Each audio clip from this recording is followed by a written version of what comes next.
रामकृष्ण हरी मंडळी, तुमचं स्वागत आहे वृंदास ब्लॉगमध्ये।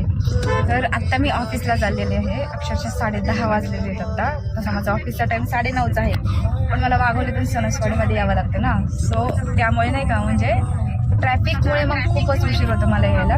पण ठीक आहे, ट्रॅफिक असलं कोण काय करणार आहे। तर नाही का म्हणजे ह्यावरनं मला एक गोष्ट सांगायची होती की आता माझं रोजचं येणं जाणं झालंय ना, सो रोजचा माझा 1 तासाचा प्रवास होतो। तर त्या रोजच्या प्रवासाला ना मी अक्षरशः खूप कंटाळलेली आहे आता।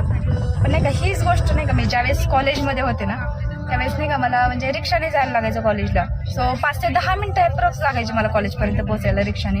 तर 5 मिनिटात लगेच नाही का म्हणजे उतरून मला नको वाटायचं रिक्षातनं उतरायला, की नाही का असंच बसून राहा म्हणून लांबपर्यंत हा प्रवास जावा खूप वेळ, असं मला म्हणजे त्या वेळी खूप वाटायचं।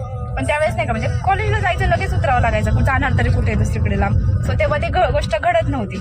पण नाही का आता मला कामाच्यामुळे ती गोष्ट भेटलेली आहे प्रवासाची, की मला म्हणजे तासभर अर्धा तासभर असा लांबचा प्रवास भेटतोय।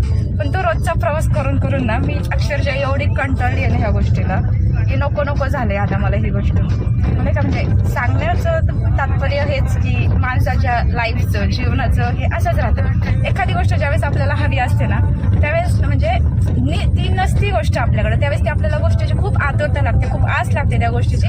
ती गोष्ट मला भेटली पाहिजे, माझ्याकडे आली पाहिजे ती गोष्ट।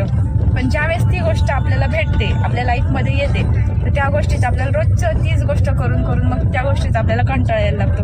नको होती मग ती गोष्ट, की जी गोष्ट आपल्याला काही आवडत होती तीच गोष्ट नंतर आपल्याला नको वाटायला लागते।